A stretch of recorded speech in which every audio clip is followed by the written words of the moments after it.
Hey friends, welcome back to the part 2 of this video, interview questions stuffing. Let's do not waste much time and continue to the interview questions. So we are on question number 16, that is how many placements POs closure I can expect from you in month. So the answer is that is actually depend on company to company, that how much or how many POs in a company can be expected from you. But yes, you can at least say that yes, definitely I can give you assurance of at least I'll get one PO per month.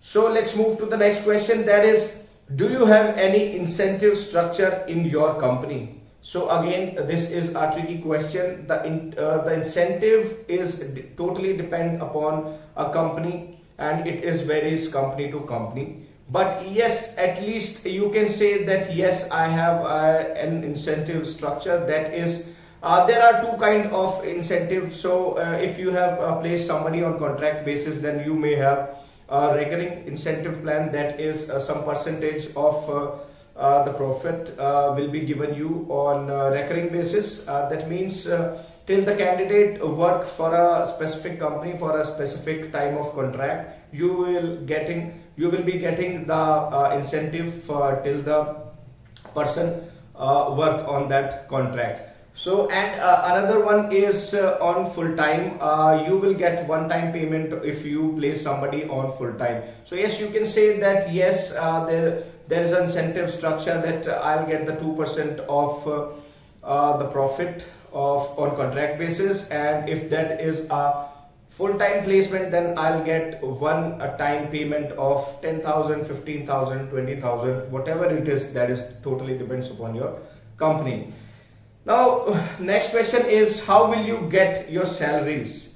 So definitely it's a tricky question. Again, somebody can ask you that to judge you that are you actually working or not. So they may ask you that how will you get your salary, or how do you get your salary? So you can say that I get my salary into my account. Sometimes you can get it by checks as well, but 99% people get their salaries in their account directly.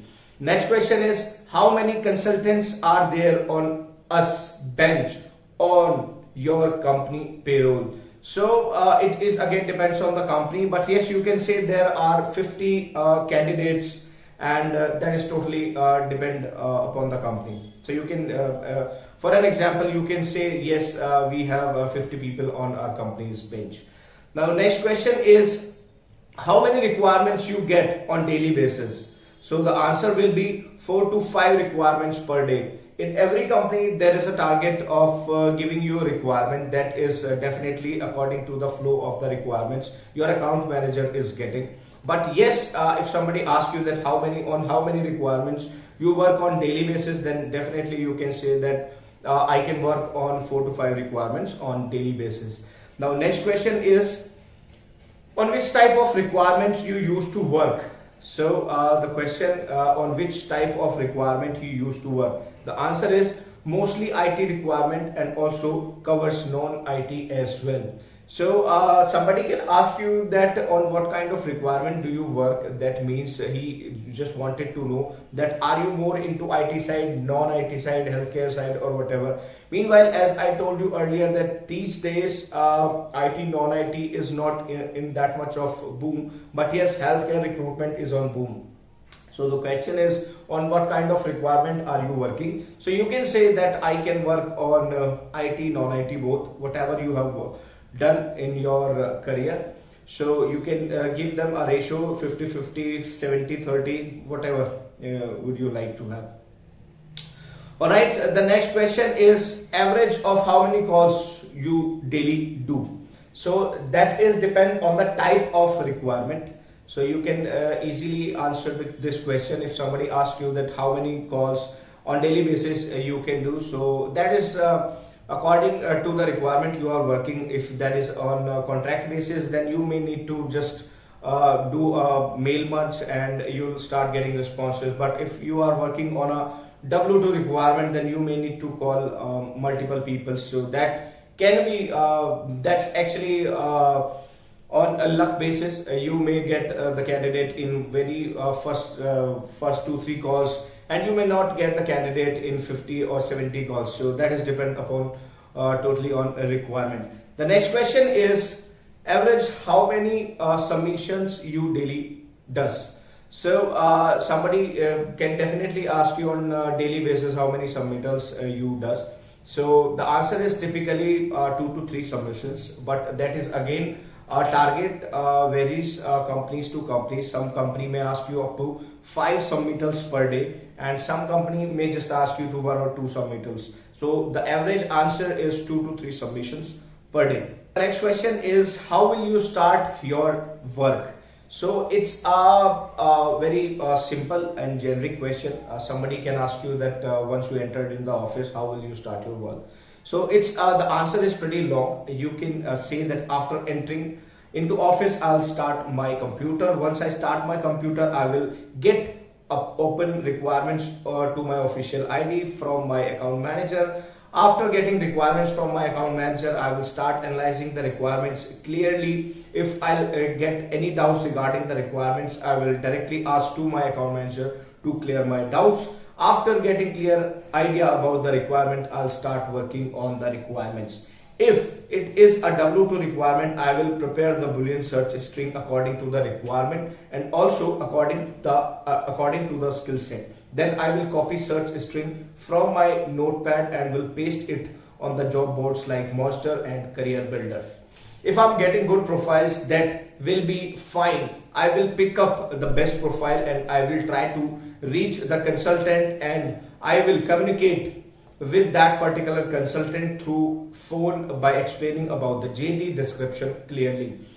Next, I will discuss about the JD with the consultant if he is comfortable with the requirement, and I will send a mail to him to collect requirement details to do submissions. After getting complete details, then I will forward that profile to client through my account manager.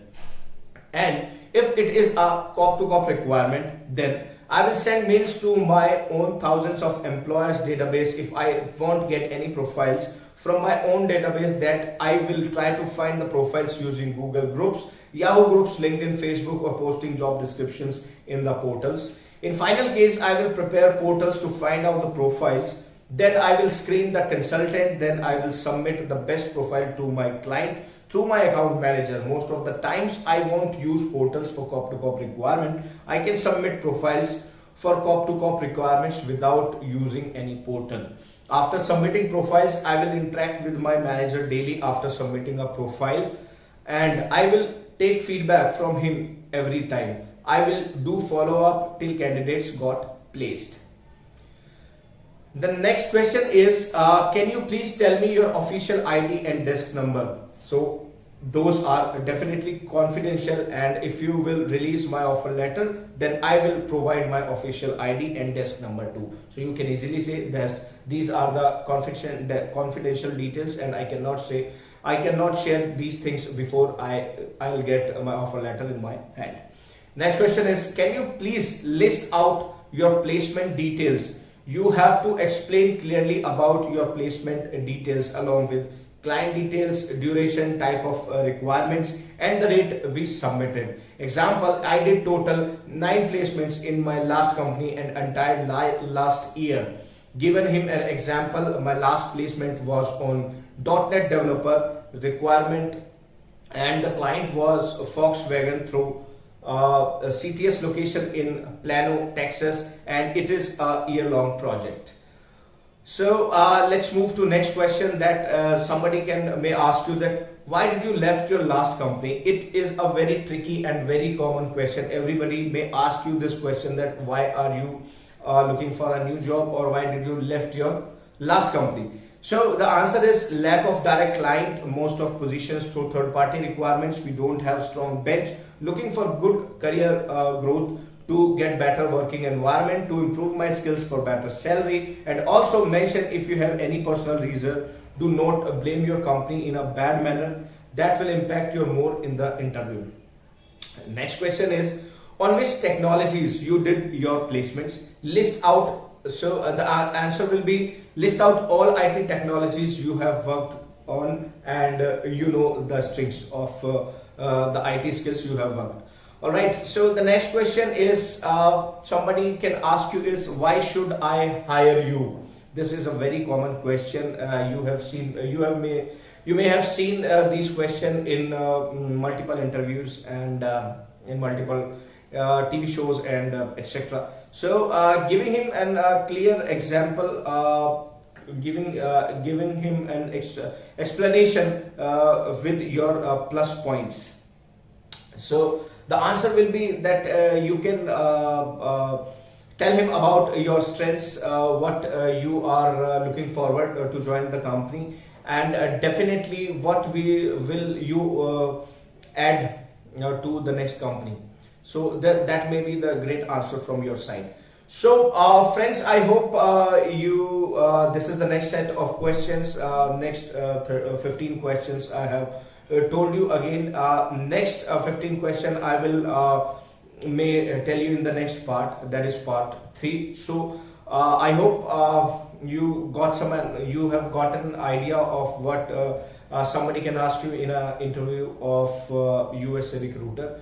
So please share this video as much as you can. Please hit the like button, and take care till the next video comes out. Thank you.